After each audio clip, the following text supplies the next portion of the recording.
This way. You want anybody at this corner at all, period, okay? I like to see everybody that way, okay?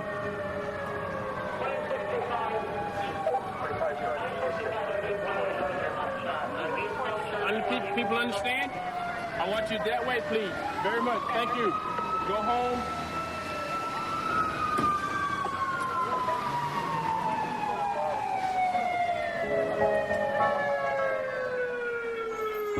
The story of Biggie and Tupac is the story of two great friends who had a misunderstanding, a falling out, and became deadly enemies. Their murders were explained as being the result of the rivalry that had grown up between them. This is Biggie. Biggie and Tupac always used to hang out together. Biggie's last album sold over 10 million copies. This is Tupac. He made $80 million in sales in just 1 year. It was the occasion of Puffy's birthday in 1994. And if you look really closely, you'll see the rarest of footage of Biggie and Tupac hugging on the edge of stage. Biggie and Tupac were street buddies. Biggie called Tupac Duke. Tupac called Biggie Christopher. I got 357 ways. Still a sore taste. I'm the winner all day. Like to get to my damn Biggie's whole way. My 4K was a 4A good thing. Biggie used to open for Tupac. I meant it like my tongue for no one. Will be equal or unbelievable. Check it. It's unbelievable. Check it. Come on, what? Bust shots out the sunroof like this. Leave no witnesses. What you think this is? You know amateurs here. I get it and hear MCs fear me. They tune in not to hear me. Clearly, I'm the true being free. 1,000 drinks uncut. But the friendship changed. There were accusations of treachery and betrayal. Tupac accused Biggie of trying to have him killed. Tupac claimed to be having an affair with Biggie's wife. Their murders were explained as being the result of a feud that had grown up between them. But it was this explanation that got us interested. Tonight, shocking allegations against the city's top cop. Former Detective Russell Poole has filed suit against the department. Poole says he uncovered dirty cops while investigating the murders of rappers Biggie Smalls and Tupac Shakur. I provided the chief with enough information and evidence that would warrant a full probe. And at that meeting, I was ordered not to investigate any further.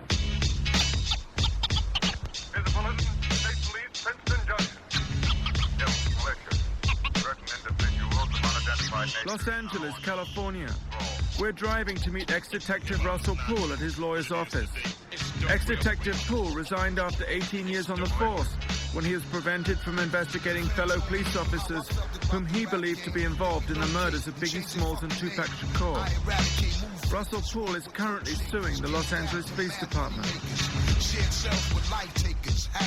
This is the office of ex-detective Russell Poole. Hi, thank you. We'd been having a real struggle with Russell's lawyers. They were refusing to allow us to interview him, despite endless lunches and happy hour cocktails. Russell could talk about the case all day, but this is all they'd allow him to say. On the advice of my attorney, due to ongoing litigation, I cannot make a statement to you. So I hope we will return for a longer statement on the whole Biggie Smalls killing and Tupac scandal. Cut! Okay. Cut? Is that it? I had no idea at this stage how many more meals at Denny's we'd have to eat before we finally got Russell's interview.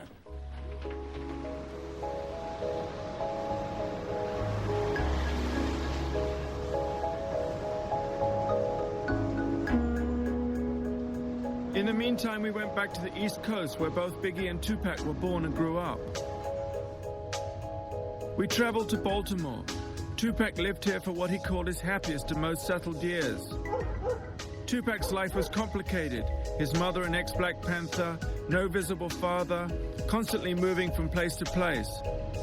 It was here in Baltimore that Tupac got his training in the performance arts. Tupac loved acting. Here he is in a wig, impersonating Rick James.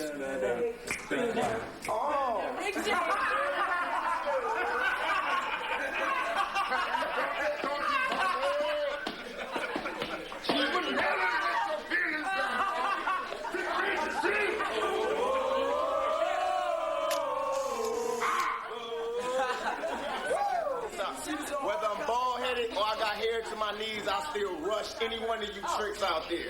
It's still West Side Outlaw no matter. This is Michael, one of Tupac's friends. Hi.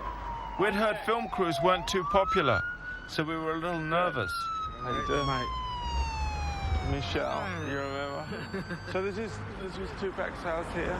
Yeah, That one there? first floor apartment. First floor apartment. Yeah. That's where he come from.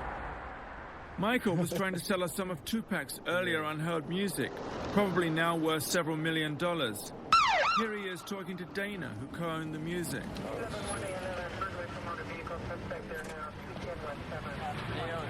Hello.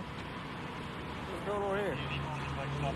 Just doing some filming. Okay, well, don't put that in my face, please. Well, you were asking me questions. Afeni, Tupac's mum, tightly controls his music and has refused to license it to us. no doubt. So we were interested to see what Michael had. So the police are always everywhere around here. Oh, yeah. Yep. It's a bad neighborhood. It's a bad neighborhood. Yep. What is this exactly? Some music we had for a while, Tupac, and a few of us that we did years ago. I'm having a bit of a problem with the helicopter. Do you think we should, do you think we can just make a copy or something? Because I'm getting terrible noise. You really make no copy. No Listen to it, yeah. You can listen to it, though. It depends. You can't really get that up for free. Right. How much do you think you'd want for it? I really couldn't put no price on that, but Dude, what happened there? I don't know. Something wrong with And that, unfortunately, was the closest we ever got to Tupac's music. This is the school where Tupac trained as an actor. Hi. Hi. Welcome to the Baltimore City Art. Thank you very much. Tupac received a formal training here in acting, music, and poetry. We're going to see Tupac's favorite teacher, Donald Hickens, who Tupac said he had adopted as a surrogate father. He was just on all the time, and with an incredibly contagious personality. I think people were just drawn to him right away. He had charisma that was astounding. I think people just wanted him to like them and wanted to be his friend and wanted to hang with him and wanted to be around him. He just had that kind of magnetism that he came in with. That was nothing we gave him. That was all factory equipment with him. What, the smile usually? The smile, I said, yeah. He had a fantastic smile, lit up his whole face, beautiful eyes, and when he fastened them on you, whatever was in those eyes, that was where you went. Donald said Tupac easily had the range to do Shakespeare. Here he is doing one of his favorite characters, Scarface. If you, Mr. Cameron, you say hello to my big friend. Juan Corleone, okay? I will break your fucking balls all over this fucking joint. Don't fucking play me, okay, man? What's so funny, right? Huh? What's your name? Huh? What's your name, man? Cameraman, dude. Cameraman? That's right. You wanna talk? Huh? You wanna work for me? Yeah, man. Huh? Okay, you come down tomorrow and talk to man. You got a job, man. You got a job, man. But anyway, back.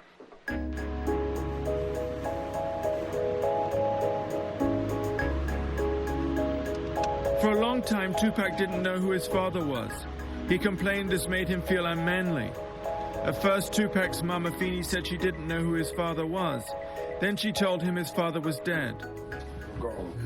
This is Tupac's biological father, Billy Garland.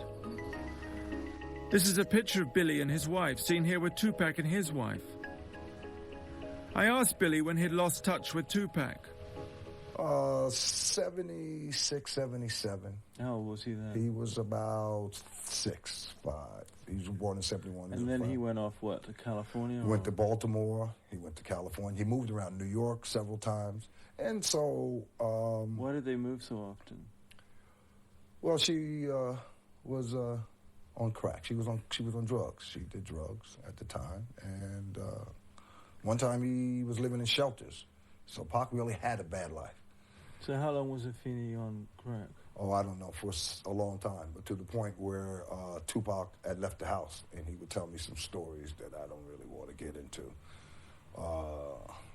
that occurred around his house, that things happened, but he wasn't like the favorite son that everyone's pretending that he is now. Matter of fact, he told me some stuff that made me laugh, that they would make fun of him because he was somewhat of a handsome guy, and everybody else was kind of, let's say, dark-skinned. And he was somewhat brown and light-skinned, and they would call him ugly. And he told me that, and he also said that that only lasted until he became a star, and then he became the favorite son. This is a picture of Tupac and Afeni taken on Mother's Day. Whatever problems there might have been, Tupac was very loyal to her. Billy himself re-established relations with Tupac in 1994 after he heard over the radio about Tupac being shot. This shooting was not fatal. It happened 2 years before he was killed in Las Vegas, and it was for this attack that Tupac blamed Biggie. He was shot in various spots all over his body, growing arm. But they had said that he had his testicles shot up. And the first time I went to visit him after that, he made it a point to show me that he did not have his testicles shot off. And then he went like that, and of course, I knew he was my son. Oh, really? You want to... I don't want to. No. I don't want to touch on that. Did you say that Biggie visited him at the hospital when you? Yes, he did, and he introduced himself to me. I thought it was quite nice. He didn't seem like he had anything to do with what had just happened. I didn't think anything of it at the time, but he just approached me and said that he was Biggie, and I hear you're Tupac's father, and anything I could do to help in the situation, please let me know. Ex-detective Paul called up. He's convinced that LAPD officers were involved in Biggie's murder. You know, had it been just your ordinary drive-by shooting by some unexperienced gangbangers, we would have solved it a long time ago. You got to think to yourself, well, who could do this and get away with it? Cops. If there are cops on our force that are willing to do stuff like this, you have to look at them. You really do. Biggie grew up in this street, St. James's Place in Brooklyn. He lived here in this house until he left home aged 20. His real name was Kristofer Uolles. Biggie had a very close relationship to his mother. You know, being in the streets or whatever, I done been through so much. My mom's done been through so much. It feels good to just have her at ease. You know what I'm saying? Knowing her son is cool and he ain't in the streets doing no wrong. He trying to make it happen. I got to stay on a positive vibe. All my people's got to stay on a positive vibe, you know. The negativity just brings failure, you know. And we ain't trying to fail in this game. We're trying to succeed. Biggie was loved in the neighborhood. His funeral was a massive event. When someone put on Hypnotize, the whole place erupted.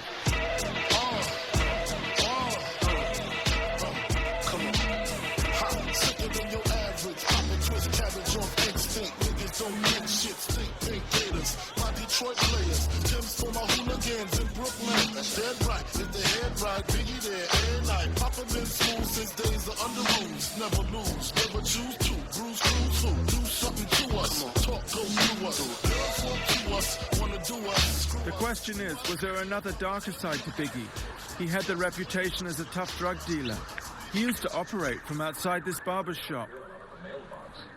Excuse me. We were just doing a film in the area, and we were wondering if you knew Biggie Smalls at all. You? Yeah.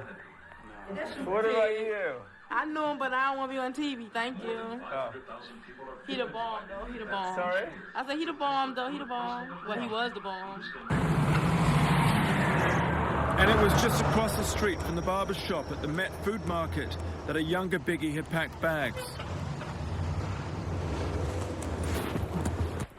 This is Biggie's good friend Ibrahim, who grew up with Biggie and now manages the Met. So he used to work in the store. He was packing bags. Yeah, packing bags. Was he a good? He's a bag good brother. packer. He was a good kid. He was a good kid. You know, he wasn't a bully and all like this. He used to come here and pack bags and make $few. I was a kid too back then. You know. But he said all that stuff about, selling crack and... Oh, no. This is just business. You know how people that they have to say that just to sell the albums. And killing people? No. He didn't kill? He was a sweetheart, man. Never did nothing like this. No, not Biggie. Not Christopher.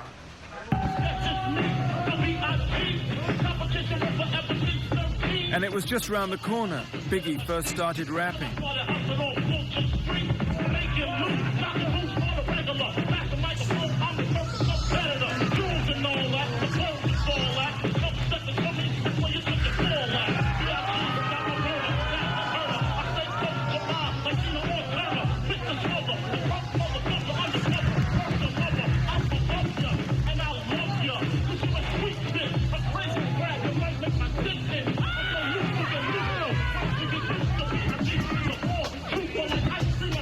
Biggie went to private school. He was the apple of his mother's eye.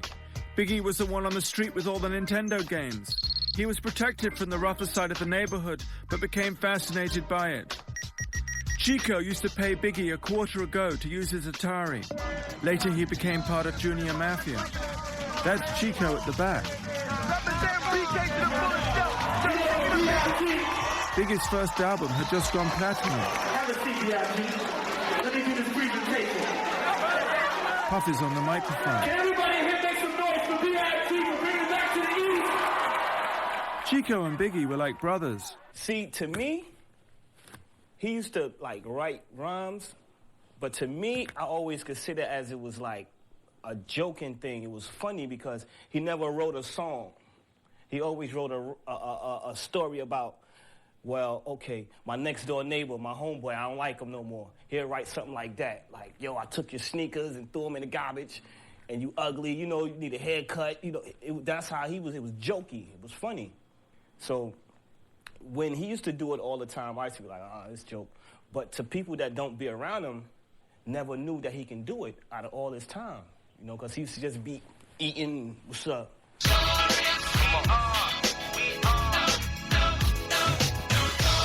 We went to see Biggie's mum, who lives on this private estate. Tamarind king, struck necklace, igloo, ringing things for the bitches. You see them rims spinning grin, that shit with the beat trimmed and wing. Biggie lived in this house. On the road to the riches, this is Valletta, Biggie's mum. She was a school teacher, and she appeared in Biggie's first video, Juicy. Valletta had received complaints that I'd barged into the barbershop and disrupted the market. She insisted that I adopt a more ingratiating style. My son is a poet, was a poet. He was a writer.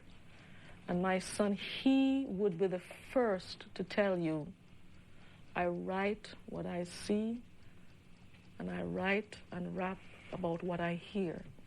People's experience, some of them my experience. Was it filth? Yes, it was filth. Some of it was filth, but it was a filthy story, a story that was out there, a story that he wanted to be told. I mean, how would you describe your son as a person? Oh, he was somebody at times you want to kill, you want to strangle, but I'm his mother. He was a very generous person. He was and gentle at times, very loving, very sincere, and sincere to his word, to his friends. And my whole crew is lounging, celebrating every day, no more public housing. Thinking looking back on my one-room shack. Now my mom pimps a act with minks on her back. And she loves to show me off, of course. Smiles every time my face is up in the sauce. We used to fuss when the landlord dissed us. No heat, wonder why Christmas missed us. Birthdays was the worst days. Now we sip champagne when we thirsty. Damn right, I like the life I live. Cause I went from negative to positive. And it's all I asked Valletta whether it was true when Biggie sang about his one-room shack and no food on the table. Well, to me, that's a part of an alter ego. That's the rags to riches person that he wants to sing about. In all my son's life, my son left my home when he was 20, and there was not one single second when I didn't have food on my table. I have a 7.5 room apartment. I heard I live in a shack. Oh, you said it was a shack? Yeah, my son said it was his one-room shack. I asked Valletta about Biggie and Tupac's friendship. She blamed its breakup on a dispute between Suge Knight at Death Row Records and Puffy Coombs at Bad Boy Records. All it was is a Puffy and Suge Knight war. Suge Knight, for some reason, had a friend or a cousin or a nephew got shot down in Atlanta, Georgia. He blamed Puffy and hell break loose. So if that's the case, Puffy, Suge Knight, solve your damn problem. They should have done that. So that's where the East Coast, West Coast thing came. Everybody wants to be famous, so they went to the newspaper and gave their own little stories, and everybody started East Coast, West Coast. East Coast was Puffy, West Coast was Suge Knight, East Coast was Biggie, West Coast was Tupac. Come on now. You're messing with lives here. And that's exactly what happened. 2 lives were lost as a result of what? Stupidity? The dispute between Suge Knight and Puffy started at the August '95 Source Awards, when Suge Knight publicly insulted Puffy and appealed for Biggie to leave Bad Boy and join him at Death Row Records. Any artists out there want to be an artist and want to stay a star, don't want to have to worry about the executive producer trying to be all in the video, all on the record, dancing. Come to Death Row.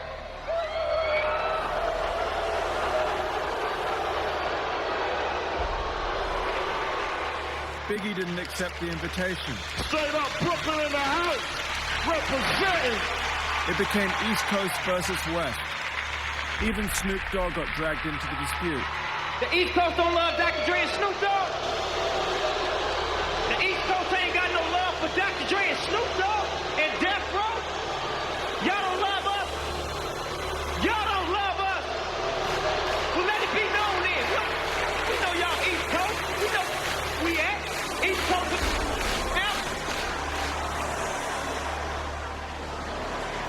I'm the executive producer that a comment was made about a little bit earlier.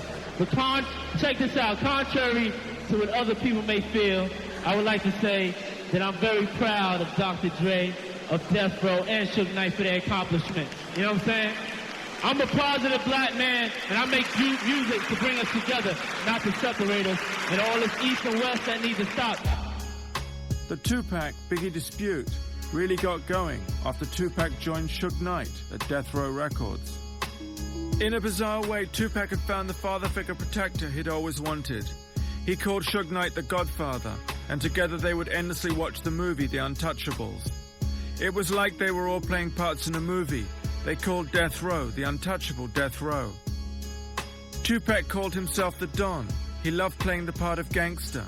2 months after joining Death Row, he and Suge Knight assaulted and beat Mark Bell, an associate of Puffy's. Tupac would whisper into Suge Knight's ear, encouraging him to get Puffy's home address, while Suge Knight peed into a glass and forced Mark Bell to drink his urine. Suge Knight inflamed Tupac's dispute with Biggie. Tupac, who worked constantly, became increasingly isolated. He recorded 67 tracks in 11 months. A lot more shit. We only got 2 weeks to do this whole album. Complete it. Mix it down and everything. We don't have time or the luxury to spend all of this time doing one song. We don't have it. We got to somehow find a way that we could double up on it. Because I did my whole album. I know it ain't all of that, but I did my whole album like 3 songs a day. Because I was just laying it, rocking it, then getting off. You can mix it later and have niggas that love being in the studio all night, just adding a drum beat at a time and shit. You can do that after the rappers leave and shit. It's niggas that love being in the studio that just love listening for the right kick. But for while we in here and you got like 8 rappers here and everybody drinking and smoking and shit, man, get that beat popping, throw them niggas on the track. You catch everybody freestyling, throw them niggas on the track. Boom, that's the name of the song is whatever this nigga said his last word was. We do it, put it down.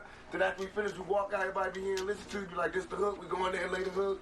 If we don't like that hook, the nigga lay another hook, come back out here, you know, waist scratches or whatever. That be the song. Here's a bulletin. State Police, Princeton Junction. We're on our way to visit Tupac's stepbrother, Mopreme, who toured with Tupac after Tupac left prison on rape charges. We were told Mopreme was humiliated and locked on a hotel balcony in the snow when he got into an argument with Suge Knight over payment. This is Mopreme on the left. He's just finished his first solo album. And that's Mopreme to the right of Tupac. Mopreme took the pics. Tupac wrote the comments. Mopreme adored Tupac. Suge Knight effectively separated them. I guess the reason I wanted to talk to you is because of the way it was between you and Pac and what Death Row did to your relationship. You know, I heard that it was, you know, it was humiliating. What was humiliating? That, you know, that you were put through things by Death Row which were humiliating. Well,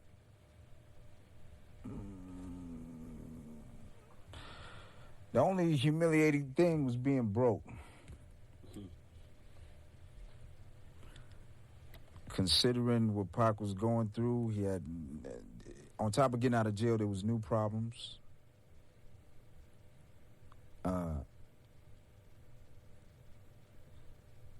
So the plan... Unfortunately, we ran out of sound. I sensed the interview wasn't going too well.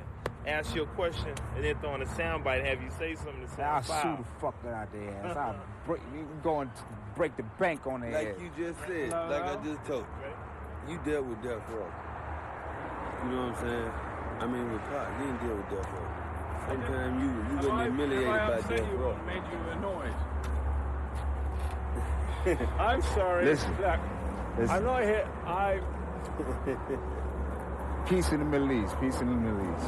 All right. Okay, I'll put it like this. I dealt with Pac. Pac dealt with Death Row. But you want to hear about the humiliation. There was humiliation. Sometimes I felt bad. Sometimes I felt good. You know, we're from the street. You know, there's all that go down every day in the street. You know, sometimes you win, sometimes you lose. I mean, and I'm not going to. I'm gonna listen to this closely. Right. To judge a character of a man, judge how he comes back from hardship. Check me out. Check me out now. Roll it. This song is written for Mopreme's family and Tupac. Mopreme's father, Matulu, Tupac's stepfather, is a Black Panther serving 60 years in prison. Creep back in town up on everybody real slow. They ran me out about 5 years ago. I was a little bit harder, a little bit smarter. Just like my father.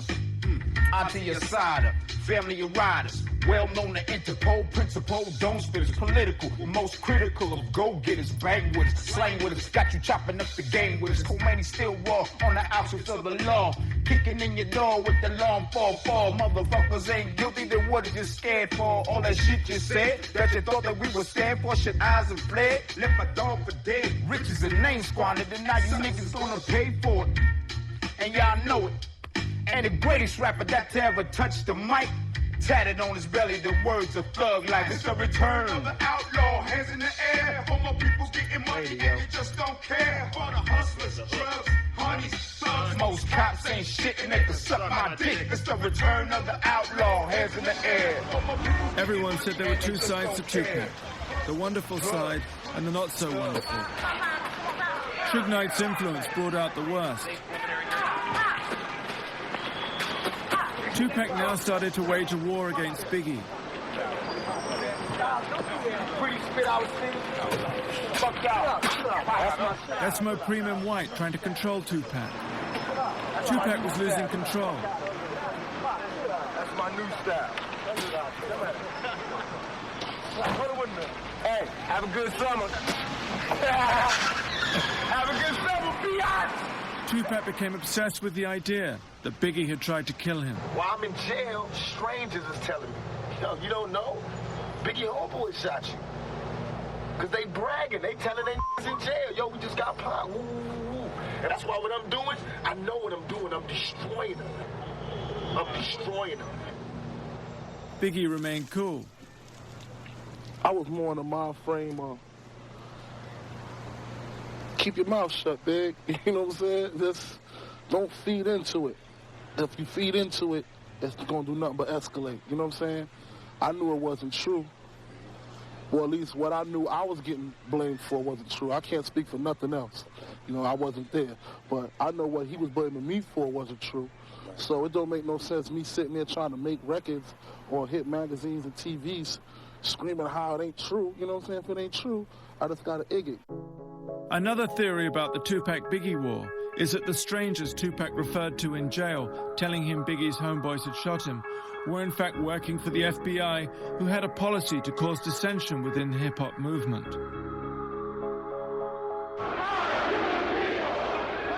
The FBI were worried by the subversive qualities of hip-hop. They saw a definite connection with the Black Panthers. In fact, hip-hop first started around the same time as the Black Panthers. The Watts Prophets, the first hip-hop artists, developed as a political reaction to the Watts riots.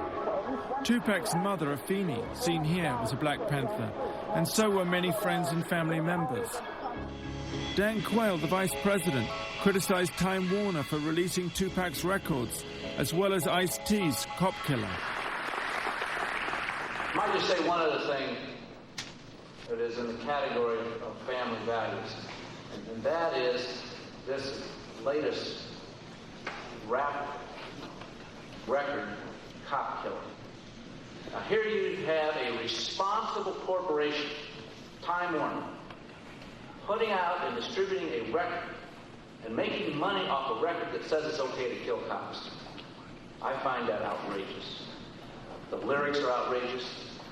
The lyrics like die, die, die, pig, die. And yet you have a corporation that defends putting out this record because it is constitutional.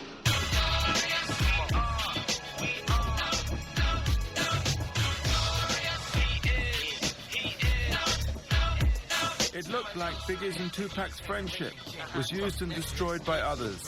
Dan Quayle's outburst caused Time Warner to dump Interscope, its subsidiary that released Tupac, who in turn offloaded Tupac, the troublemaker, to Suge Knight at Death Row. But we had some good news.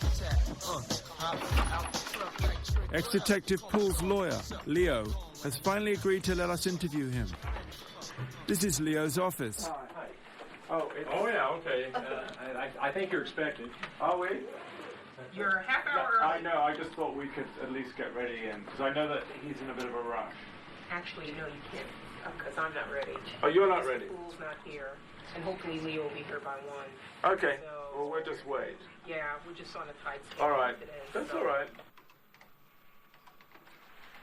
Out of desperation, meals at Denny's had become $1,000 dinner tickets for Leo's Senate campaign. It looked like it was all going to work out fine. We saw Russell Poole go in, but then nothing happened. It seemed that Leo had changed his mind again. I'm sorry to keep you waiting. Okay. I've got that news for you. And I'm going to apologize profusely, but Leo just called.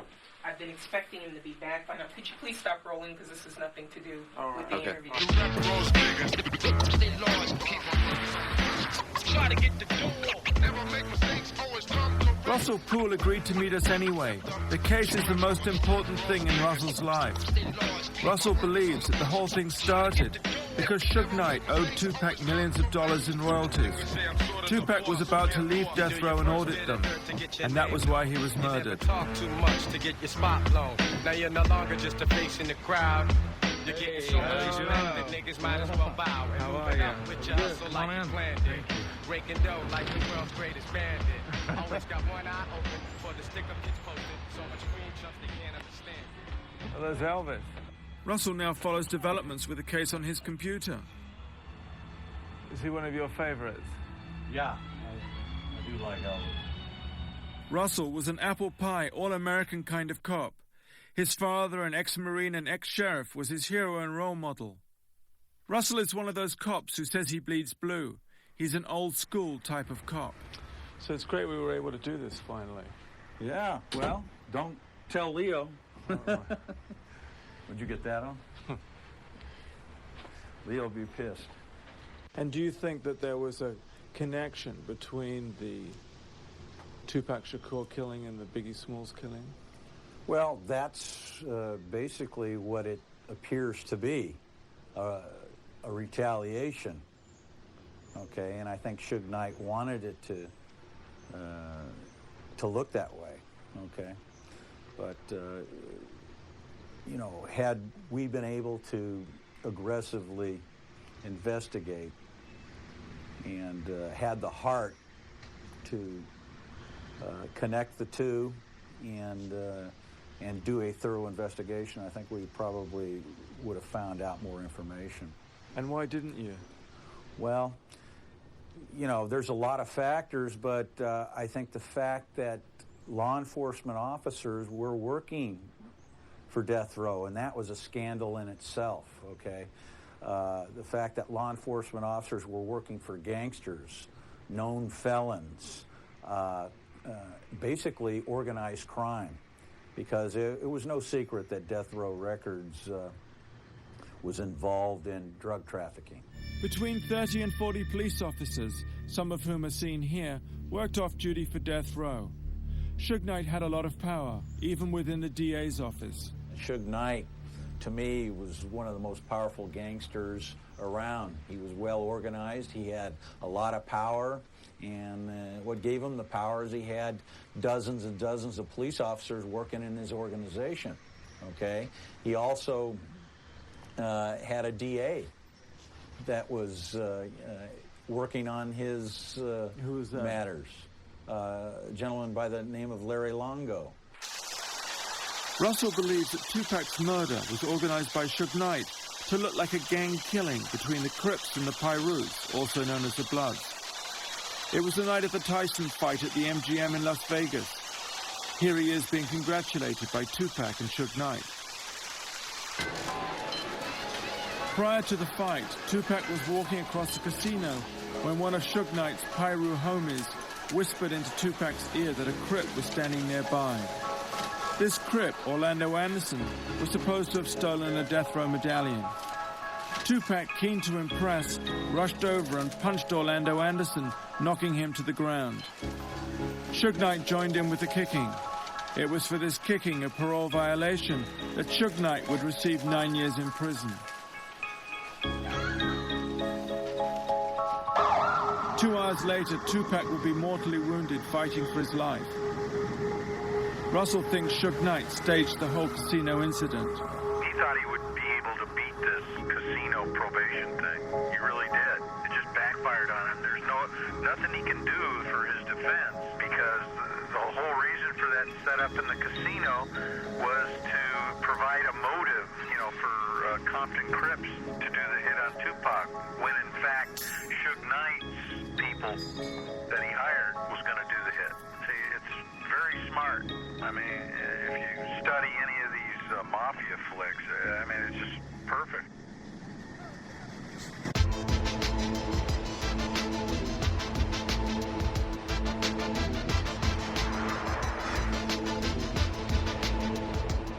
Russell referred us to ex-police officer Hackey, one of the law enforcement officers who worked for Death Row. Hackey was one of Tupac's personal bodyguards. He now operates from here in San Pedro. Ex-officer Hackey works from here as a bounty hunter. He had himself just been released from prison.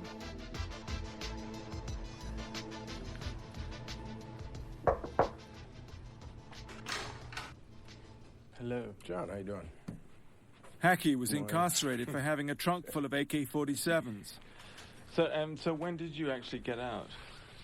Actually, to be exact, I was released on the 14th of January.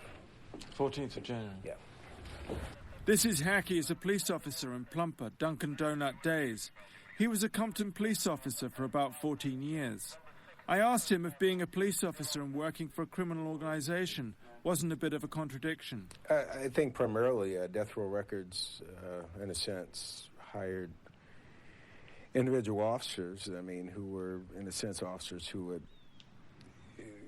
as I said, we see but we don't see. But isn't that a compromise? In a sense, I mean, most departments have off-duty work policy. So it's all right to see drugs when you're off-duty, and it's not all right when you're on-duty? I can honestly say... I would say that was compromised. As a man as my witness upstairs... Isn't that the word, compromise? Based on the statement you said, yes, but I have never seen any drugs... But you were aware, you said? I had heard... But I have never seen anything with my own eyes. Well, we're going backwards because you were aware about 30 seconds ago. I was aware of certain things, but I've never seen any drugs. Right. Hackey witnessed heated money disputes between Tupac and Suge Knight. At the time of his death, Tupac was owed over $10 million by Death Row. Just before his murder, Tupac told Hackey and others he'd be leaving Death Row and taking unreleased songs worth more millions with him. Hackey regards these as the real motives for Tupac's murder. He complained, though, that my questions were too vague. So you think what? You think I should be more specific? Be more specific and direct with your questions. Okay, do you think Suge Knight orchestrated the hit? Saved by the pager.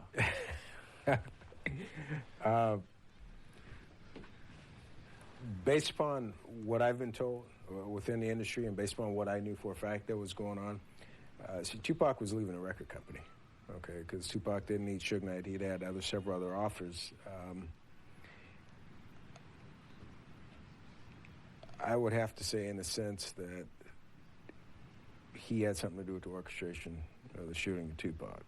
So tell me, do you think that the two murders, the two killings, were connected? Biggie Smalls and Tupac? My personal opinion, again. Yes, I believe they're both connected. And do you think the same person was responsible for orchestrating the two? Yes. And that person's in Death Row Records? Yes. So why do you think Biggie was killed? I think, in a sense, Kristofer Uolles just happened to be... Yeah, he's a well-known rap artist, but I think basically he just happened to... Based on the situation transpired with Tupac, the flame was lit. So in order to throw the attention off Death Row Records, this man was killed. Next best thing, it was an East-West rivalry. Let's make it seem as if Bad Boy Records had something to do with the shooting of Tupac Shakur, which by no means whatsoever was remotely the case. This is Suge Knight at his Death Row offices. I wondered if he was the victim of his own gangster posturings, the diamond earrings, the Havana cigar. This is the Suge Knight custom-made electric chair. And then there was a statement Suge Knight made about him and Tupac, seen here minutes before they were shot at. Suge Knight didn't help his credibility by saying he had a bullet stuck in his head, when in fact medical evidence showed he was only scratched by a piece of flying glass. Let me ask you something. You were hit as well in that car. Mm-hmm. Are you doing okay today? I can see your injury. I got a bullet still in my head. The bullet's still in your head? Yes. The doctor told me that they did brain scans, all kind of stuff, and it went in and cracked my cranium, and it stayed there. They said there'd be more chances for damage to try to take it out than sew it up. I was hit there, I was grazed some other places. I got a deep slash of a bullet grazed the back of my neck, which if it had went another inch, it'd hit my spine and paralyzed me all the way down. Suge Knight appeared to celebrate his history of violence. Rumors that he dangled Vanilla Ice by the ankles, charges of violent assault, attempted murder, the reports of daily beatings at his offices. After a semi-successful football career, Suge Knight had reinvented himself as a Mob Piru gang member, dressing in the blood colors, surrounding himself with a posse of ex-con Piru gang members. The Mob Pirus come from Compton in LA, also the home of their rival gang, the Crips. Suge Knight was born and grew up in this area, the area of the Mob Pirus. It was in this street that he played as a kid. He said he used to see bodies in the alley on his way home, and one has to ask how growing up in Compton affected Suge Knight. See you later. This is Reggie Wright Sr., Chief Gangs Officer. He said the gang warfare in Compton was so intense, he'd witnessed the genocide of almost an entire generation. My mother's bedridden. I had to come in here and say hi to my sister and them, keep up with her. Reggie was the most cheerful gang officer we'd ever met. So you said the mob started here? It was. Well, actually, this house right here to my right is one of the leaders of it. Used to live. These kids, these are the good guys on the street. They don't get in any trouble, right, guys? Turn your butt right. I act like you don't want to be seen. Any other time, you right out here, right out in the front. Let them see what the good guys look like from the neighborhood. How you doing, man? All right. These are some of the kids that live over here. But quite frankly, the guy in the yellow, his dad, is one of the original Mob Pirus. And matter of fact, his dad was present that night at the casino when they had that incident. You mean Tupac? Because he worked with Suge when the McDonald's, so. Tupac's murder caused massive gang warfare in Compton between the Pirus and the Crips. The death row explanation of events was that Biggie and Bad Boy were aligned with the Crips, whereas Suge Knight, Tupac, and Death Row were with the Pirus. Gang loyalty is the most important thing in Compton. To be called a snitch is to be as good as dead. Suge Knight lived over in this area here, over on this side of town. He never really claimed any particular gang or stuff because he was into football at the time and going up. But the guys he grew up with, and the gangster type guys are guys from this mob area over here. And naturally, when he got into his business and started the Death Row label, a lot of those guys wanted jobs from him and wanted to identify with him, and he hired them to work along with him. Tupac, when he became part of Death Row, a lot of the guys that were doing work with Death Row or more or less part of the Death Row entourage came from this area here. So naturally, when Tupac was killed, these guys, you know, took offense to that. And that's when we had the retaliation. After Tupac's murder, there were over 20 shootings in Compton over a 10-day period between the Pirus associated with Death Row and the Crips. There's no evidence that the Crips were working with Biggie and Bad Boy at the time of Tupac's murder. The so-called gang war is regarded by Hackey and ex-detective Paul as being used to take attention away from Suge Knight's involvement in Tupac and Biggie's murder.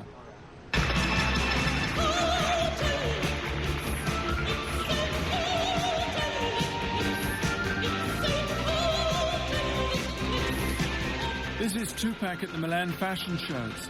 We're going to see Frank Alexander back left, who was with Tupac when he was murdered.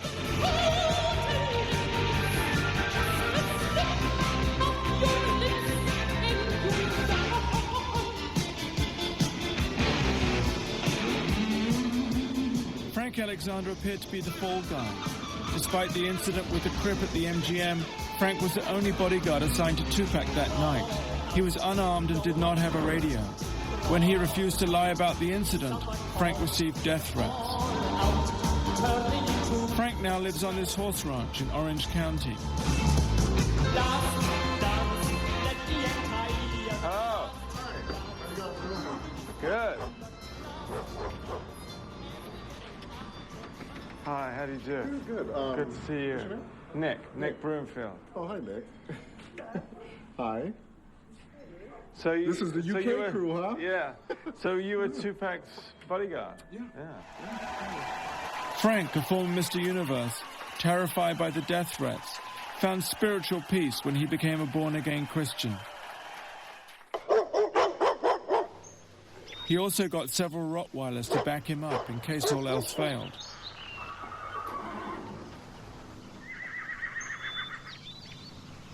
Frank put on his favorite cowboy suit. Frank spent the year following Tupac's death severely depressed. He smoked a lot of dope and contemplated suicide. Frank wrote a book about his experiences as Tupac's bodyguard called Got Your Back. So, and what do you think? I mean, you mentioned in your book that there were, rumors that it was an inside job.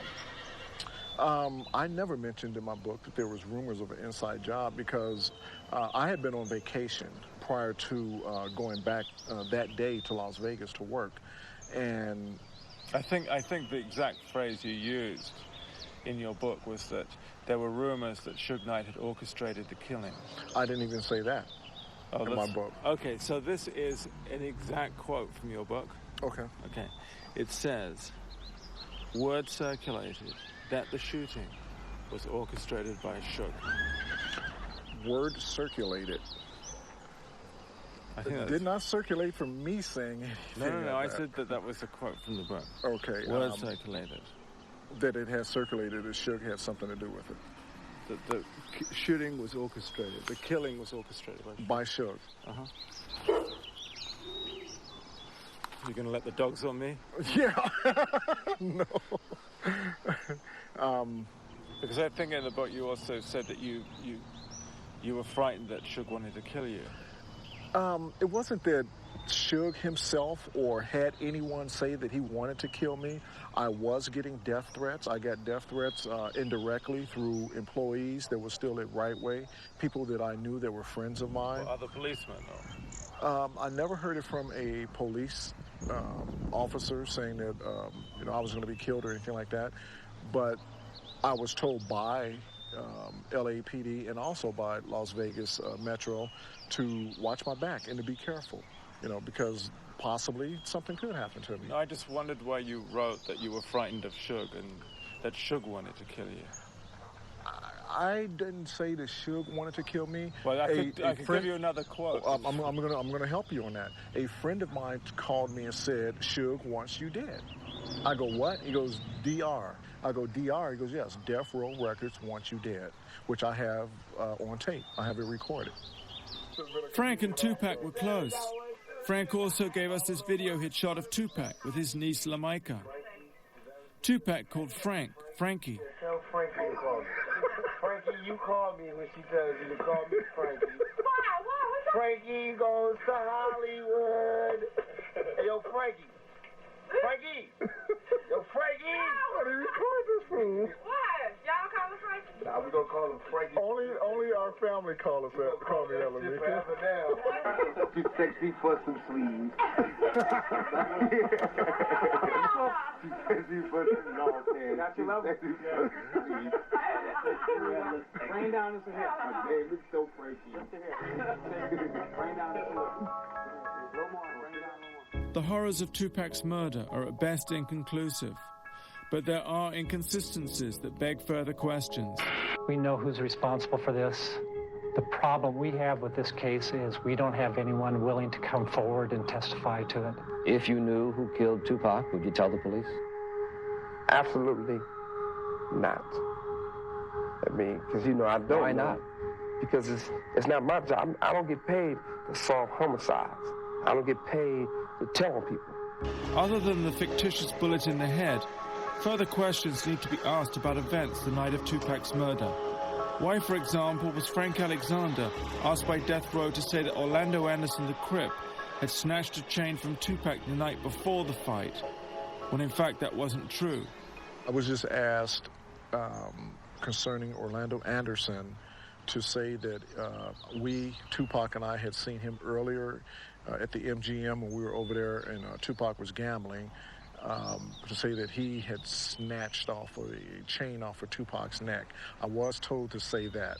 I was told to say that the night before Tupac died, which was the 12th. And in fact, that was inaccurate. It was it was inaccurate.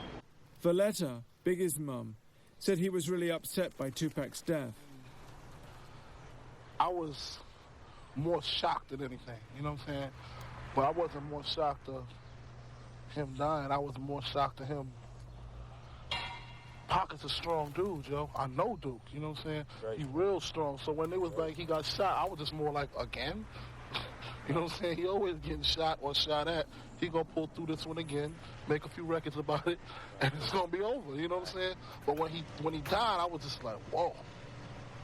You know what I'm saying? It kind of took me by. I mean, even though we was going through our drama, I would never wish death on nobody, you know what I'm saying? Because ain't no coming back from that. So it kind of turned me down a little bit.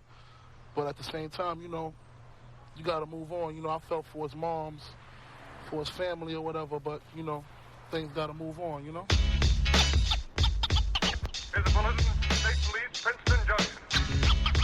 Militia. Certain individuals of unidentified nature is now under... Biggie was murdered a week after doing that interview. So what then happened? Once Tupac was murdered, why was Biggie next? Hackey said it was to take attention off death row. Was it aimed against Puffy to take away his most valuable asset? Or was it just that the killing machine was in place and the killing couldn't stop?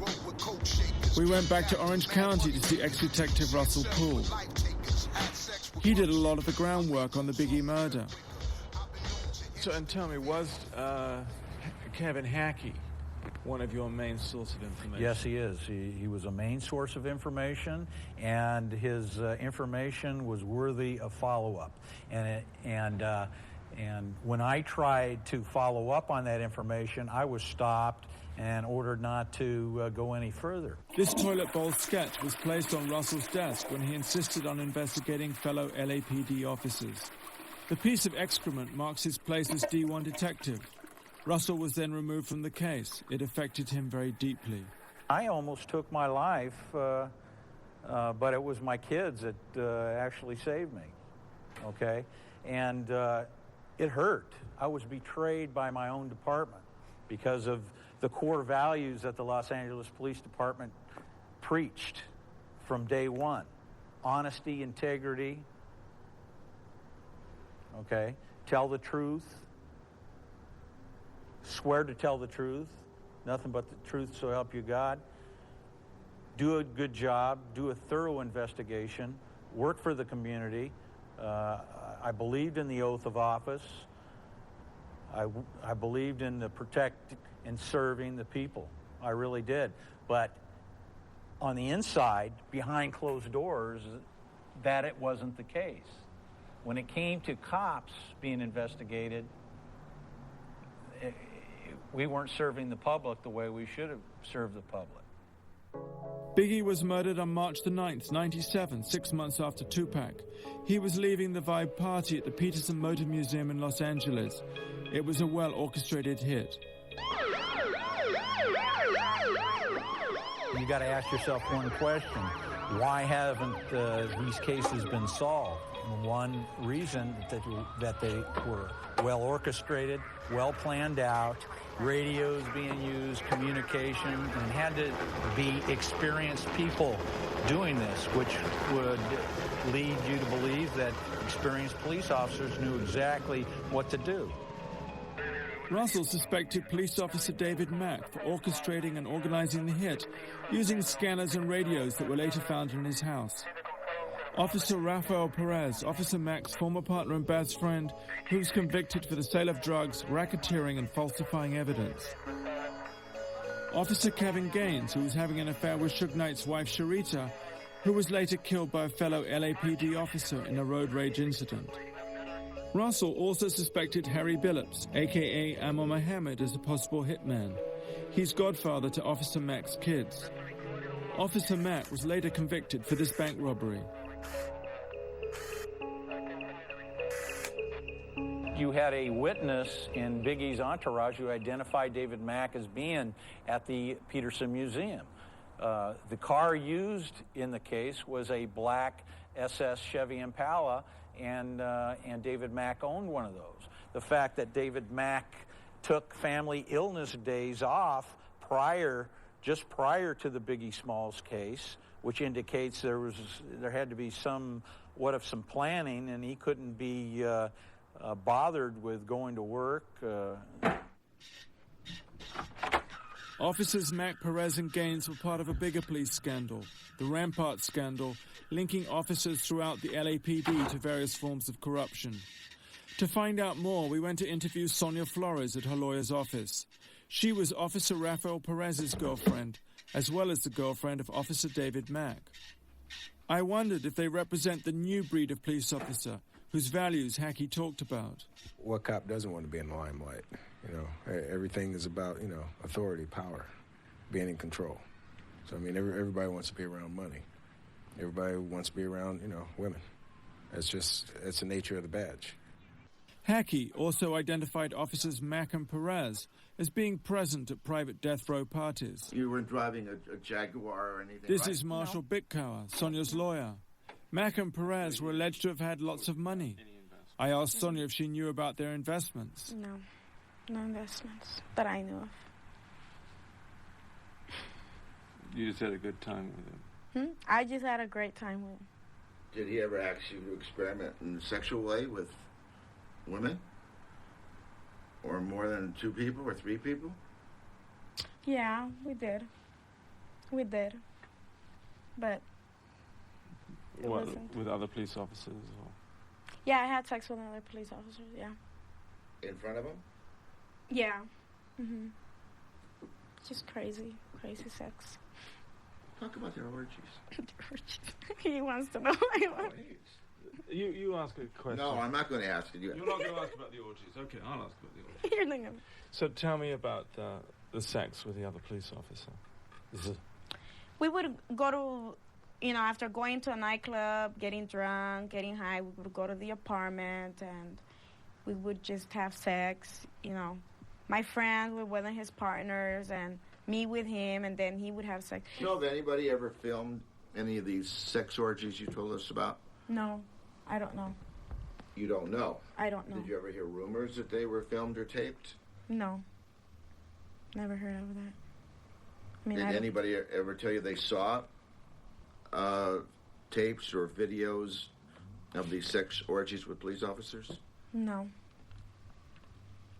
A shrine to Tupac was found in Officer Mack's house by detectives. I wondered how much Sonia knew. David Mack was into drinking, into learning how to dance Spanish music. Raw Banks. Yeah, Raw Banks. He was more up there, yeah.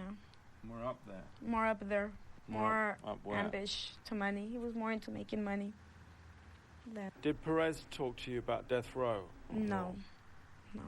Or the rappers? No, that was the other side of Rafael Perez. That I wasn't involved in that because I didn't like rap music or that kind of people.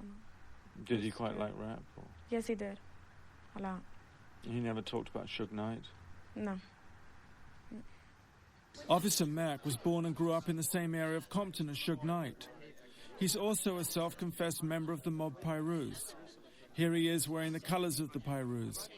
Officers Mack and Perez did everything together. Their loyalty was always to each other. And they shared you? No, I shared them. Not their shit, they shared me, no. You shared them? I shared them. Mm-hmm. How did that work? Well, because girls decide who they're going to sleep with, you know. It's not a guy who's going to decide I'm going to sleep with this girl. It's the girl who decides I'm going to sleep with these guys. But it was a little bit of a ménage à trois. Yes. 50-50.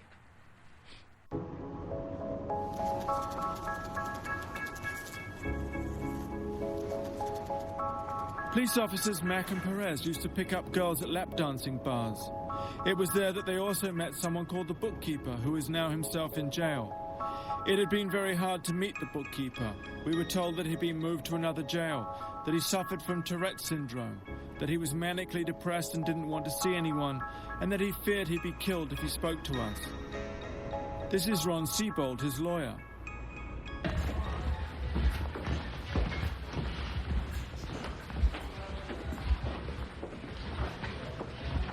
Frank.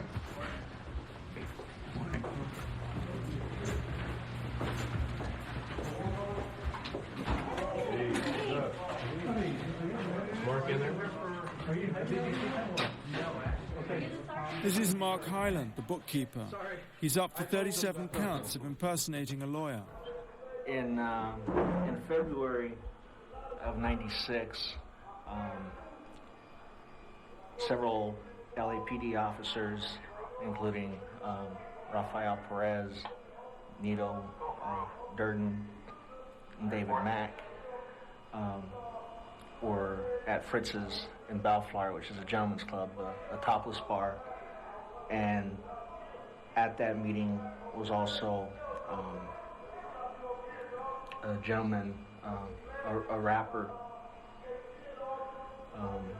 Suge Knight, and some of his other associates and everything.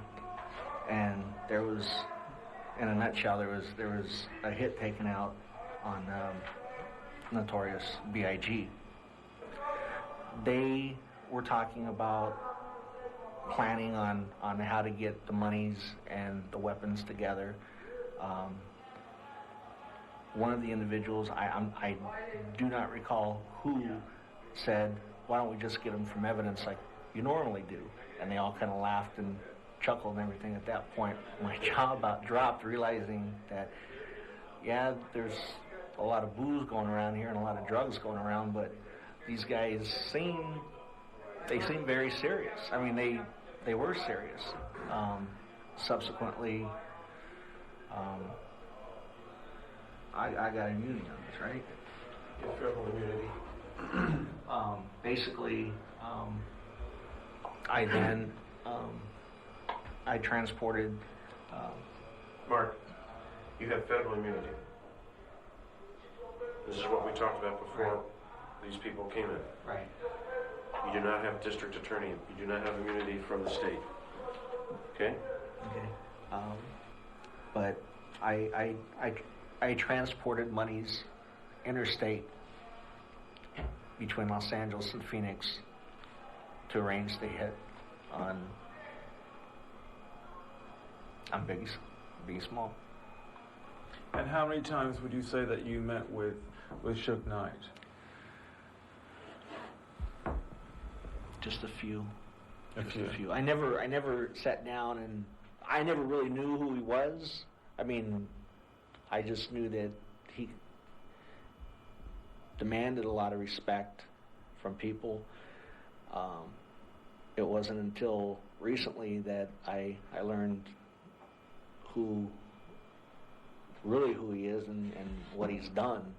And that's why, like I said, I wish I was making it all up, because I don't know what my life is going to be when I get out. And why did you decide to come forward with this information?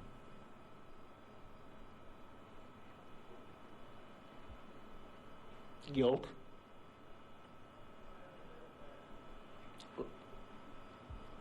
It was wrong. And I didn't want to be involved anymore.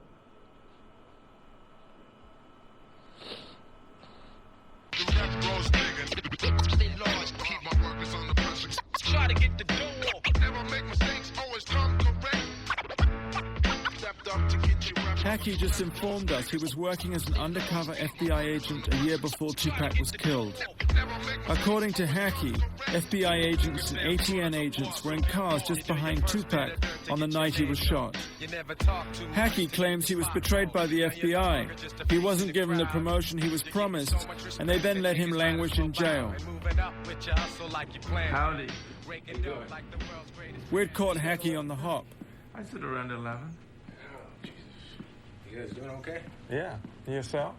I can't complain. It's been a good day. So far. Hackey says he has the documents to prove his claims. No mail. No mail? So, did you manage to get those documents you mentioned? Yeah, I managed. I told you I can get the documents. That's not an issue. My attorney's working on a thing. I'm working on something. See, once...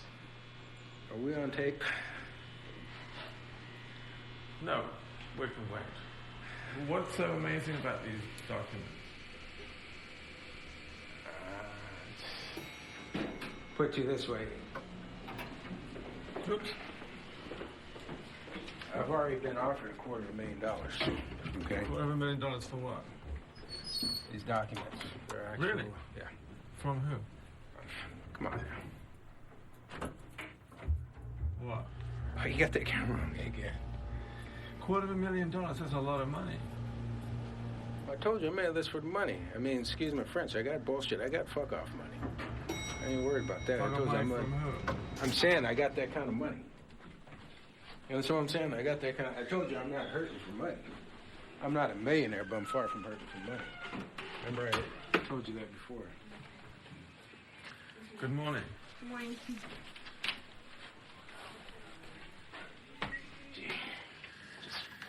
There's certain documentations which indicate certain people who were involved all along, certain people... In the killing of Biggie.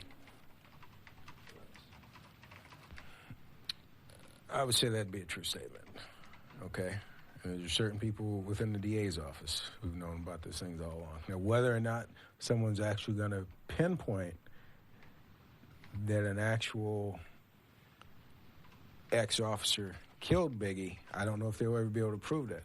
But as far as the person who actually did the shooting, as far as I'm concerned, I believe probably within 24 hours or even 2 weeks max, I could have the person in custody, guaranteed who the person is. Okay, and LAPD has known this all along. And is this the guy that Russell Poole thinks is responsible, Harry Billups? I would say yes on that. Don't ask me why or how do I know this and that. I refuse to answer that, okay? But I would say it's a good guess. It's a good, I'd say 99%. This is the police composite of Biggie's hitman. And this is Russell's main suspect, Harry Billups, a.k.a. Amal Mohammed, who to this day has never been questioned by the LAPD. He's known to Suge. He's known to Reggie. He's known to a handful of LAPD officers, which have obviously come about in the Rampart scandal, and obviously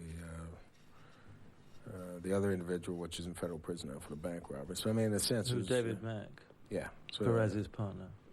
Oh, you want me to clarify? Okay, yeah. You know, in a sense, there's just too many, I guess, in a sense, in a whole scenario, whether it be Tupac's killing or Christopher's killing, I mean, there's too many dots that are connecting. But isn't that a bit vague? I mean, connecting dots, you can't really make an arrest on that. Exactly, you can't really make an allegation. It's just an allegation, And but again, LAPD is sitting on a major piece of the puzzle. And why haven't they done anything about it? You know what, I don't know. Why was Russell Poole taken off the case when he originally brought, hey, Chief, you know, there's corruption, stuff's been going long gone on in the department. Let's move Russell somewhere else. You know what I'm saying? Why are a lot of things done?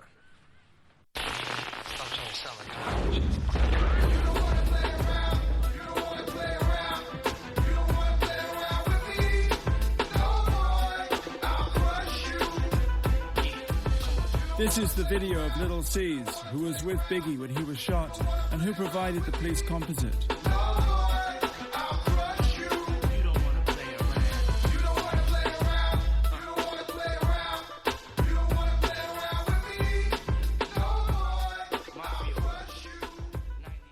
After many failed attempts to get Little C's, Valletta, Biggie's mum, took over. This is Miss Wallace. This is Miss Wallace. I'm fine, thank you. Did C's leave us yet? Yeah. Don't you dare park on the other side. Park over here. And finally, here was Little C's, the main witness to the murder. How are you? How you doing? You all right? I'm all right. Hey, how you doing? All right? Hey, how you doing? All right? Biggie's ashes are kept here in this urn, in his old house where Valletta now lives. See what he does the first thing he came with? What's Huh? Had to go, speak to my boy real fast. How you doing, yo? I'm doing okay. You all right? That's the urn. So every time he comes in, you got to go over there and touch it. Yeah. So that's Christopher's little heart of everybody that, you know, he was associated and affiliated with. he meant a lot to my son, and those are my son's words. I asked Little C's where he was sitting in the car with Biggie. Yeah, I was right behind him. He was in the passenger seat, and I was right behind him in the back seat. I was right there. Yeah. And what did you see? I just seen the car just roll up and just start shooting in there. One dude in the car by itself. You know what I'm saying? I was sitting outside the window. I was looking out the window, and the car just rolled up, stopped right there on the angle of us, and started shooting in the car. He only shot through big door. No, this was something that whoever did it, they had to see all that, and they had to plan it, because it happened too good, and it was police out there. They shut the party down from a fire drill, so it was police there. These are FBI photos. The amazing thing is that Biggie and Puffy were under surveillance at the time of the murder.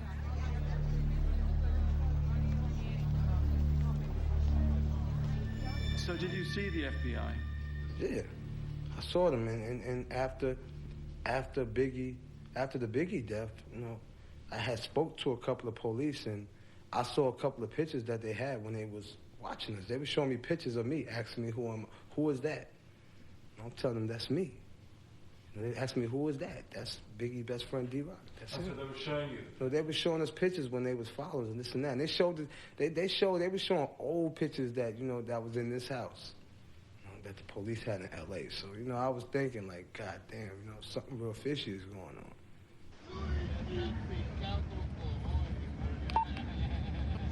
I called the FBI agent who took the photos.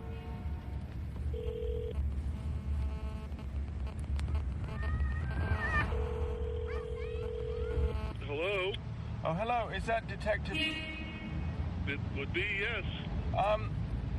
I was wondering if I could talk to you because I understand that you were following Biggie Smalls and Puffy Coombs at the time that Biggie's... Who are you? My name's Nick Broomfield. Yeah. And I was just... I saw some photographs that I believe you might have taken, and I was wondering if I could talk... What do you do for a living? I'm a documentary filmmaker. Okay. Let me call you back. I'm in court right now. Call you a little later. I discovered he was attending Puffy's trial for the nightclub shooting. We'll be on. No, I was just wondering what it was that you were investigating at the time. Right. Well, I wouldn't discuss it with you. Oh, you wouldn't discuss it? No. Even though it was some time ago? Well, it hasn't finished yet. It hasn't finished? Where'd you get my number? Where'd you get my number? Sorry? Where'd you get my number? Where did I get your number? In 1993, a Senate Select Committee was set up to look into the hip-hop movement. Fear of its inflammatory qualities led to FBI surveillance. And your number was one of the numbers I was given. As somebody, who was actually following Biggie at the time that he was shot, and who might be able to give me some information. Okay, but who gave you my number? Sorry? Who gave you my number? I really don't know offhand who that was. Okay, well, when you figure it out, beat me. I'll call you back and we'll talk. Okay.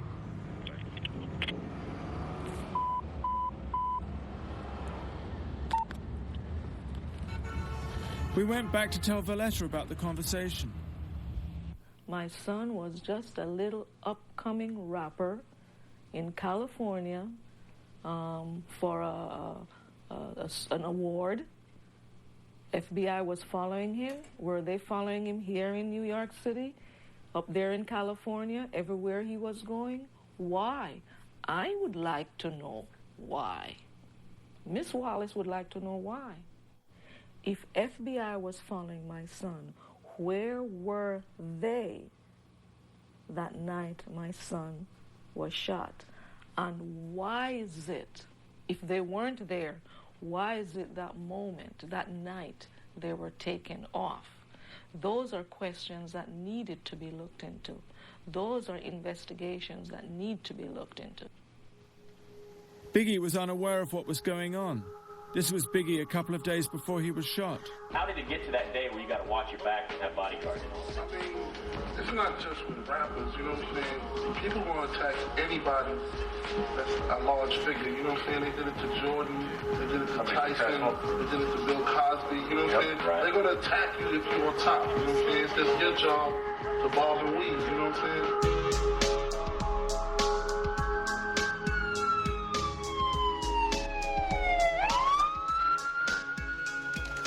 We applied to Suge Knight's prison to get permission to film. In the meantime, Valletta put us in touch with Biggie's bodyguard. Valletta said he had a strange encounter when he was standing with Puffy just before Biggie got shot. Gene, the bodyguard, lives here in Upper Manhattan. I heard he was at least 6'7".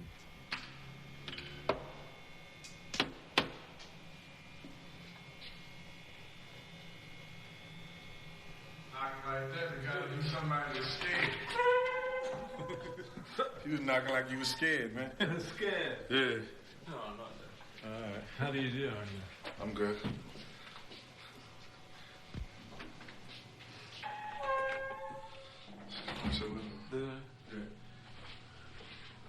Gene's apartment had a great view.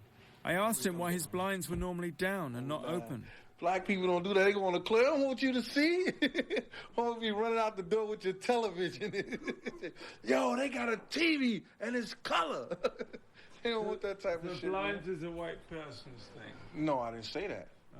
I say having your windows wide open so everybody can see you, it's a white person thing. See, look, you can tell white people live over there. All the windows. See, all the windows are open. Look at the building. White people coming out that building. Yeah. Well, I'll bear that in mind. Huh? I asked Gene why Biggie's friends hadn't been more cooperative with the police. I wouldn't be talking to you if it wasn't for Miss Wallace. Yeah. You know what I'm saying? If she wasn't pouring on hard crying, I wouldn't be saying jack shit to you. You understand? I think, yeah, some of the other people in the whole crew should have came forward. Yeah, I believe that. You understand? Because I believe Big is turning over in his grave because people ain't coming to the forefront for his mother. They knew he loved his mother. He cared for his mother, whatever like that. You understand what I'm saying? Everybody do. Everybody care for their mom. You understand?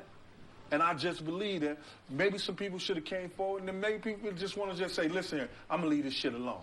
You know, that's their own choice. I'm going to eat, man. You know what I'm saying? Bad Boy, Biggie, whoever, whatever. If I got to shovel shit for a living, I'm going to eat. I showed Gene the police composites of the hitman. So do you recognize any of these pictures here?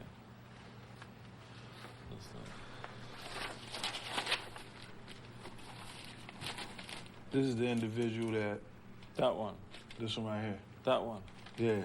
That's the one Lucy's did for the police. That's him right there. That's him? Yeah. That's him? That's the guy that came up to me. That guy? That guy right there. That's him? Yeah. Were you ever shown his picture before? That's definitely him, though. Yep. Well, that's Harry Billups, isn't it? That's who? He's called Harry Billups. Amir Mohammed, right? That's his name. That was the guy.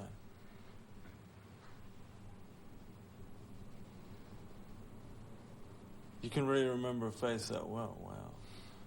You'd be surprised why.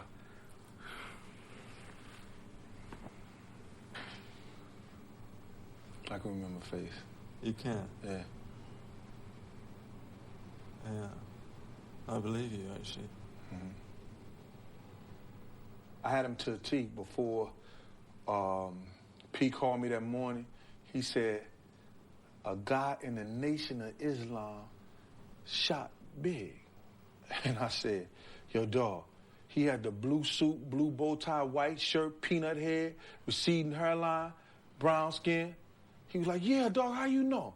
I said, a nigga came up to me first. I said, he came to us first. He walked up the Puff van. And I got him off. He was like, Get the fuck out of here. I was like, yeah, straight up, for real. He came up there first. It's amazing the police never showed you that still picture before. Can't recall him. Nope. They never showed it to you before. They showed me a lot of other shit. You know what I'm saying? But they absolutely never showed you that picture. I can't recall them showing me that picture. Hi, Russell. We went to play Gene's interview to Russell. Hi. We got this big tape recorder. Who have we got on today? Stevie Nicks. Oh, I'm pleased we got you in your shorts finally. Good. This guy had a stronger cheekbone structure, whereas he looked a little sterner look.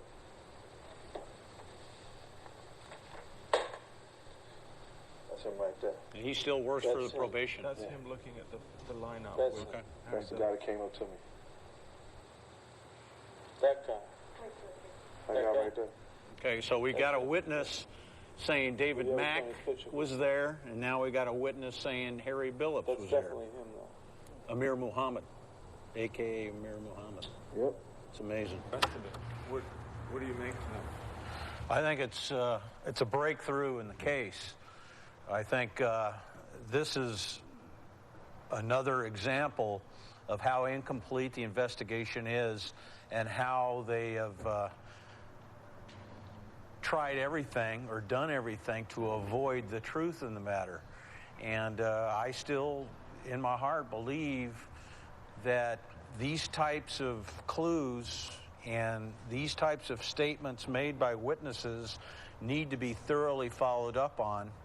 And I honestly believe that the players that we're talking about, David Mack and Amir Muhammad, are somehow involved in this case. And the department, time and time again, has avoided the truth. And when you add everything up, what other reason could there be? The reason being is because they do not want to expose to the public that Los Angeles police officers were involved in the conspiracy to kill Biggie Smalls. The most amazing thing in this whole story is that Officer David Mack and Officer Rafael Perez have never been questioned in connection with the Biggie Smalls murder. Neither has Harry Billups, a.k.a. Amar Mohammed, who we tried to contact through his lawyer. If nothing else, their names should be cleared. The question now is, with Tupac and Biggie dead, will the killing machine carry on? There was a news report that Suge Knight had threatened Snoop Dogg, seen here together in Happier Days. Snoop apparently is now frightened for his life. We wondered if this document had anything to do with it. After a concert at Universal Studios, Snoop Dogg was attacked, kicked and punched by people working for Death Row. When asked by one of the deputies if he knew who had killed Tupac Shakur, Snoop said it was the man sitting next to Tupac. When asked if he meant Suge Knight, Snoop replied affirmatively. Suge Knight's prison has come back, giving us permission to film. But I'm having problems with Death Row, who I'm having to negotiate with to interview Suge Knight. I'm dealing with this man, Reggie Jr., seen here second left, who's been running Death Row since Suge Knight's been in prison. Reggie Jr. is the son of Reggie Sr., who we'd so much admired and interviewed in Compton. Reggie Jr. had followed in his father's footsteps and also became a police officer before running Death Row.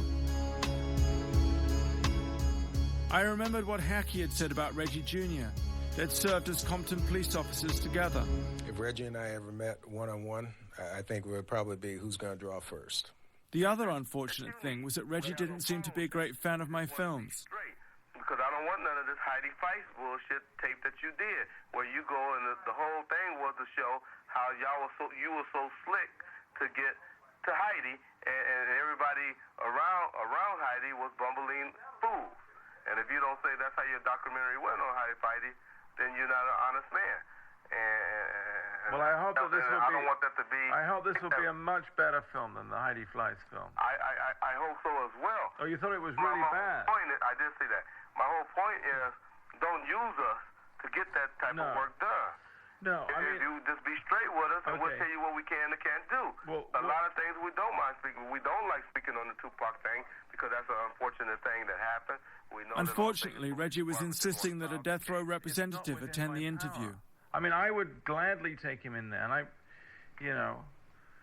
it's just that's not my decision. Okay, well, see what you can do to help him get approved, and if you can't, then you can go. But I can assure you, Mr. Knight, or any guys that's I can probably even say any guys that's black in the prison won't be speaking to you. Why? Really? I guarantee you that.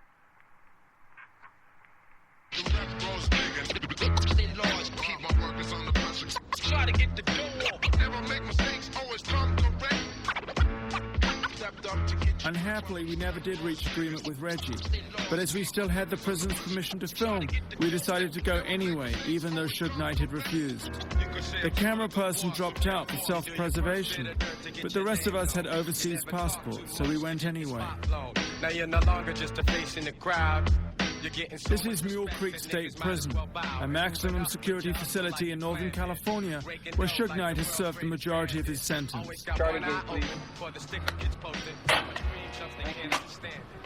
This is Suge Knight's recreation yard, Yard C. Should we try and find Mr. Suge Knight? Well, we can go out and try to find just about anybody that you want to talk to out here. Oh, yeah.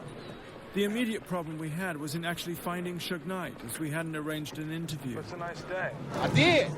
Suge's not a worker. He should be out here somewhere. So.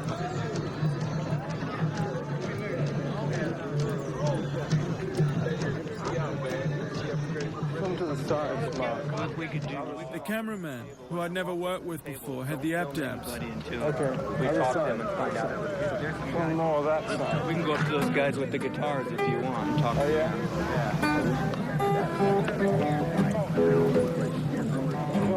I did! Go ahead and have them not film while we walk up to these guys.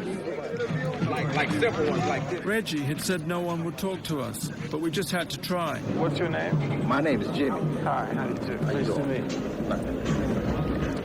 And the music is so much a part of me that I have to have some kind of music in my life. Do you know we're looking for Suge Knight too? Is he does music? Yeah, he does. He's not around right now. I don't see him around. You don't see him around? The Indian Sweat Lodge was playing, but there was no sign of Suge Knight. So he's not somewhere out there, though. I don't see him. He is. Only 15 unlocked. Should we just keep walking around the track? The warden suggested we try Suge Knight's cell block 15. 15 control staff, please. Need to get in. Be really careful about filming in here. Don't film anything until we get in here and decide what we're going to do. Okay. It was extraordinary to suddenly be in Suge Knight's cell block. Wow. We all looked round in amazement. To this table right here. Well, they got Subi with them, so. Yeah. 629. Yeah. And then we saw him at the far end on the phone. Maybe I'll go and ask him.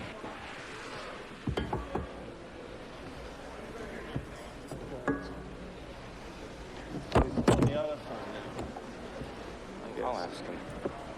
Shall I? No, I don't mind asking him. I don't mind asking him.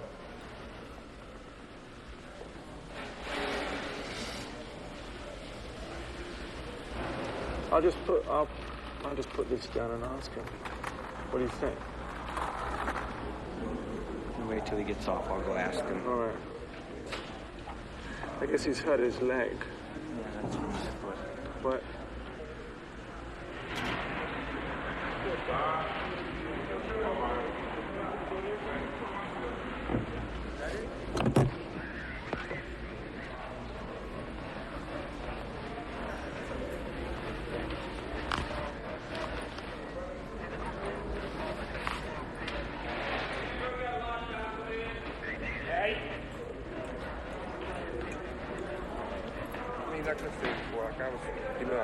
is that I don't want to be involved in stuff where it's negative stuff. Hi, how do you do? I need to talk to him. Oh, okay, sorry.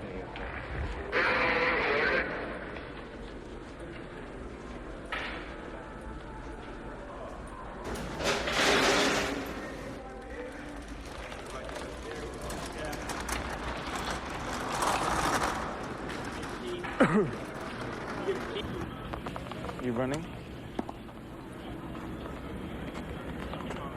I don't know what the warden said, but Suge Knight agreed to do a short interview. I wondered what Suge Knight would want to talk about in this, his first filmed interview at Mule Creek Prison. He's been in for 5 years.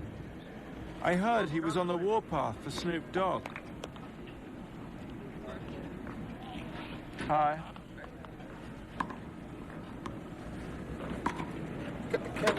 Oh, okay. My cameraman seemed a bit jittery. It was like he wasn't there, dreaming of some tropical island in a better world somewhere else. I noticed he seemed to be looking around for a possible route of escape. Let me talk to you one more time. Okay. We're doing a benefit for some kids out there, too. Uh-huh. You know what I mean? I don't know if you talk to anybody from my office. You ever talk to anybody from my office? Yeah, spoke to Reggie. Right. You Yeah. talk to Reggie. I mean, I don't have to do this. No, I know you don't.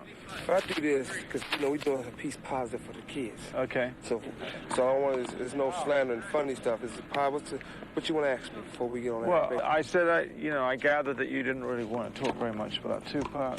Mm-hmm. I agreed to no slander and funny stuff, and to ask Suge Knight about his message to the kids. And so, what is the special message you would like to send to the kids? Like I said before, when you first came in, if it's anytime it could be anything positive to help with the kids, well, if they can see from if it's my mistakes or the next person's mistakes, we don't have to make the same mistakes. I'm all open for it. And what would you like to say to them about the mistakes? About the mistakes that I wouldn't, everybody makes mistakes. And you got in the media what's going on today for is a lot of kids saying they get their input off of rap music or rap artists or entertainment. I think some of that could be true, but most of it, I would like them to understand that basically all the artists who's involved, and if they get in trouble, these guys have record companies back them that would get them high-powered lawyers. If they have high-powered lawyers, 9 out of 10, they would never ever, come to the penitentiary. But the guys in the inner city, if they get in trouble, they have what we call a public defender, which is they're not gonna have the best. And they go to prison. And they go to prison for a long time. So they should model themselves on rap stars with big lawyers. No, they shouldn't. And besides that, you have certain individuals who's artists, and they might get in trouble. They might do a few things, but they well-known names, and they're informant for the police. They snitches. Snoop Dogg. And if they get in trouble, they're going to get a free pass. Like, if you hear about it, there's several artists that would never, ever come to prison. No matter what they do, you hear about it getting caught, if it's firearms, getting caught with drugs, doing this, doing that. Like who? Well, put it to you like this. When you look at it and you think about it, you see that you watch the news, you follow the people's trials, people's court cases, or you follow what you hear, word of mouth, what you hear about the streets, about the guy getting 25 years because he had $2 piece of crack cocaine on him, or a guy got 10 years because he had a firearm on him. Then you get a guy if it's not personal, so I don't want to make it seem like I'm slandering these guys' names, or if you hear about a lot of the artists, some of them used to be on death row, some on other labels, you might hear them getting caught with drugs, getting caught with a gun, stab somebody, do those type of crimes. They're not going to come to prison. One of the reasons they're not going to come to prison. Well, Snoop would never come. I mean, Snoop was on, you know, we beat a murder trial for him, but then he was on probation. Then he got caught with 2 ounces of marijuana. Then he got caught with guns. And each time it's nothing. They're not going to violate him. Because for the street guys know what I'm talking about. There's no puzzle.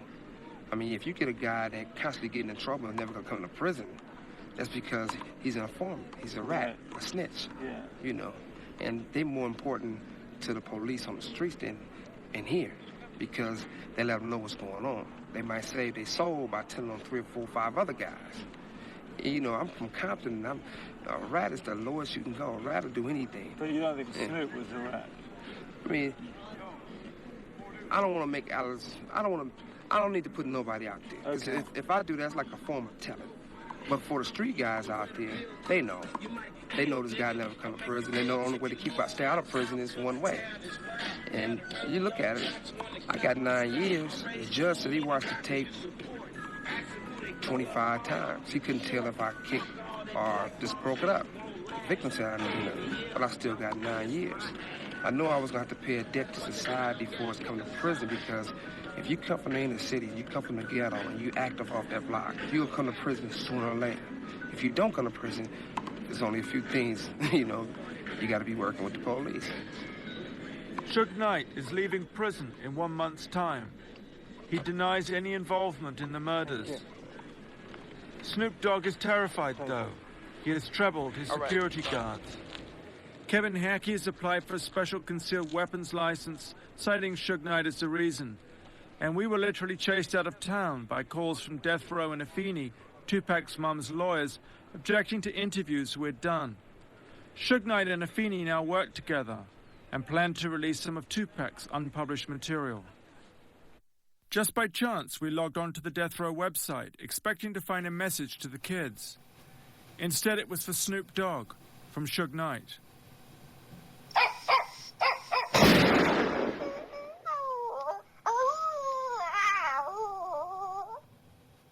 Give me a hug, you know. Nice to see you. We introduced Valletta and Russell, who'd never met before. Because I came out into the press after I retired. Russell is helping Valletta with a massive lawsuit she's bringing against the LAPD for her son's wrongful death. It's expected to be one of the biggest lawsuits against the police department of recent memory. Valletta thinks the tragedy of Biggie and Tupac's friendship was that it was destroyed by outside forces. She's determined to find her son's killer. Valletta is someone we all particularly admired and cared for. She's shown such amazing courage in this whole story. It smells fantastic. Oh, I'm making you some delicious Valletta's appetizer. Oh, I did this. This was in the newspaper. Smells so incredible. This was in one of the hip-hop magazines. Was it? Yeah, but instead of chicken soup, I hope you guys like red meat. Oh, yeah. Okay. This is beef. It's like a T-bone steak I cut into little shreds and make my homemade soup. My son usually loves his soup. Valletta and Christopher had a great relationship. There is not a day I spoke to him on the phone and I didn't laugh. I remember once, I don't know where he was, what part of the world he was, but I knew it was maybe about 1 o'clock in the daytime, and I was mad at him. And I think I yelled at him, and he said, "You owe me an apology." I said, "Hell no, I'm not going to apologize to you." And my mom was there, said, "Mom, speak to your grandson." Mom was talking, said, "If you do not apologize to me and tell me you love me, I'm not going to hang up this phone." Sure. And I hung up my phone. And I swear, maybe about an hour or two after, I picked up my phone. Nothing. Hello? Hello? "What are you doing on my phone?" I said. "I told you I wasn't going to hang up this phone." I said, "Were you on this phone?" "Yes, I was." And I looked, no, this jackass was not on this phone all this. I said, "No, I need to make a telephone." "Not until you say you're sorry." and say you love me. You know, but you have to say it. Okay, Christopher, I love you. Isn't that easy? You let me sit here, fall asleep, wake up, and all you had to do was to tell me you love me, and this would not have happened. Okay, Christopher, get off the phone. That's when you got off the phone. From like 12:30 to about 3:30, he was on that phone. I could not believe it. So I told you I was not going to get off this phone until you do. See, that's the relationship we have. That's the beautiful relationship we have.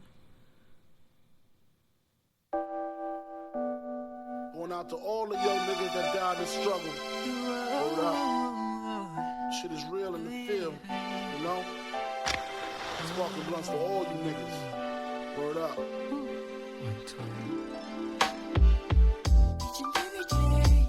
Daydreams of how we used to be. See if I believe. And that baby is looking just like you.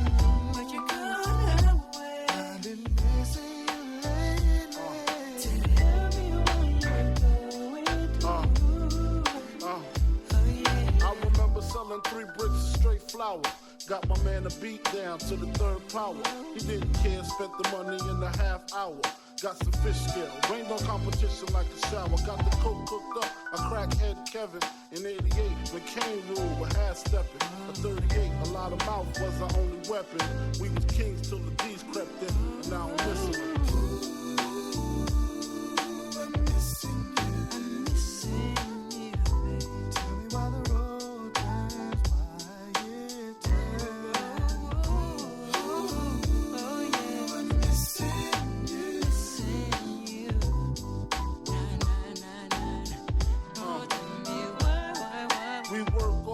Weekends we play the movies, we rock flat tops, our girls rock doobies. Made a killing, even though the D's knew me. Eventually, you know they tried to do me. Fuck it, fed up, my nigga wanted to take it down south. Sick of cops coming, sick of throwing jacks in his mouth. Gave him half my paper, told him go that route. A few months he got his brains blown out. Now I'm stressed, his baby mother, she tripping, blaming me and his older brothers. Understand the game it be kinda topsy-turvy. You win some, you lose some. Damn, they lost a brother, their mother lost a son. Fuck, why my nigga couldn't stay in NY? I'm a thug, but I swear for 3 days I cried. I look in the sky and ask God why. Can't look his baby girls in the eye. Damn, I'm missing.